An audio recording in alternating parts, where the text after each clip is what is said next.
Tonight, the feds are investigating a cyber leak involving nude photos of female celebrities. Photos of actresses like Jennifer Lawrence, Kirsten Dunst, Kate Upton. They were stolen from their private iCloud accounts, then posted on a website. Authorities say nude photos of more than 100 celebrities were posted to the site 4chan. I think I'm saying it right. Some of those celebrities say that the photos aren't real. However, a spokesperson for Jennifer Lawrence and others say the actress will prosecute anyone who posts the images. Officials say the images were stolen as a part of a targeted attack on private usernames, passwords, and security questions, and had nothing to do with any kind of flaw with the Apple product. Now, those responsible for the breach could face charges here, be found guilty of identity theft, wiretapping, even unauthorized access to a computer. Okay, let's take that as given, guys. And Dan, my question is, if there's kiddie porn, and you guys know this for back in prosecuting days, you can prosecute not only the person, the purveyor of it, but you can also prosecute people who download it, who had nothing to do with the commissioning of it, endangering a child or whatever. Why is it different if you're taking stolen material that was never intended for public consumption, you're putting it out, and then you take it down yourself?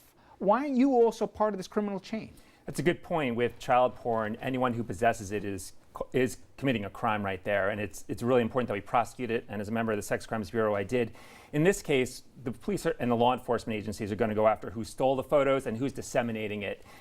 Even though people who download it may be contributing to the crime, may have stolen property, it's not going to be put in the same category as child porn. And as a realistic matter, they're not going to track down who downloads it. But people who do spread it, post it, people who put it on Twitter, they may be prosecuted. And certainly the person who stole it may be prosecuted. We saw Scarlett Johansson had nude photos stolen a couple of years ago, and the person who did that is serving 10 years in prison. So I think law enforcement will focus on that. But didn't it have a chilling effect when you guys went after not just the creeps who took the photos of the kids, but the people at home in the basements that were downloading it? Didn't it have an impact? I think the difference is that the person who has child porn at home is clearly a public safety threat, not only to act on their need to see naked children, but also they're encouraging people to do it. Now, someone who downloads a celebrity nude photo may also be encouraging people to steal it, and they are contributing to that, but it's a different category than the person who's contributing to the dissemination of child pornography. You're representing Jennifer Lawrence in this case. Are you going after just the person who took it, or are you also going after maybe even the sites that put it up?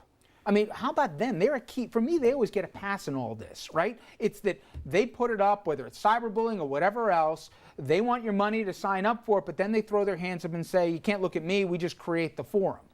Well, I think that going back very briefly just to the child porn in and of itself is illegal. So that's a totally separate issue. When you look at these cases, you have theft people, illegal? Theft is illegal, but generally for this type of theft, you don't get 10 years in prison, because what's the real value here?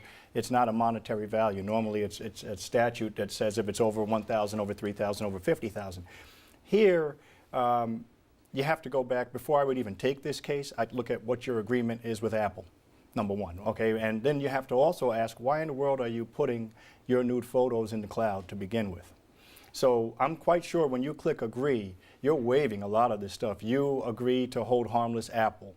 You're agreeing that you'll indemnify them if you commit any crimes. But the intention of these women were never to take photos to be shared with the world. If they did that, they pose at Playboy and make some money off it. Well, but a lot of them do that, exactly that. And a lot of them are in movies where they're nude. A lot of them are in Playboy. A lot of them are doing a lot of other things. So it's a difficult, to me, it's a case where on the one hand, it's almost like defamation. In order to win defamation, you have to show publication, you have to show that you were harmed. But if you've already publicized the same thing yourself, then I think it kind of diminishes the value. Now, the other argument would be, yes, I did publicize it in the past and I got paid $5 million for those pictures. So maybe that's where your damages are. And you start to say that here you've taken something I could have sold and you're publicizing it for free, or you're making money off of it. That's why these sites are actually... It's the same conversation, Doug, about this whole wild west of the internet as to where the rules start and stop. If I went into your drawer and took out photos of you, God knows what I find, and then I decided to disseminate that everywhere, yeah, don't do it. That's theft. No, really. But and then to turn around and say, well, somehow you took it off a cloud, it doesn't really count. Well, you know? I think the bottom line is, if somebody's making money off of these photos, then they're going to go after them. I mean, if somebody's looking at the photo it's kind of out there. There's almost a question about whether it's news at that point, the fact that these are out there and people are looking at them. But if somebody then takes the photo that's been stolen, puts it up there, and is in some way making money off of it, well, of course you're going to allow it. And if any of us download it, we should feel no culpability? Listen, I think there's a moral culpability that you For should no feel crime. at some But point. the bigger issue that we're avoiding is that, the fact that they were able to get into the cloud and get this information And that's where Apple worries comes in. me. Yep. That they can get into the cloud and get information All as to our right. finances. We're going to talk and about our everything else. friend Mr. Bartlett and what's going on with him this week right after this. Stay with us.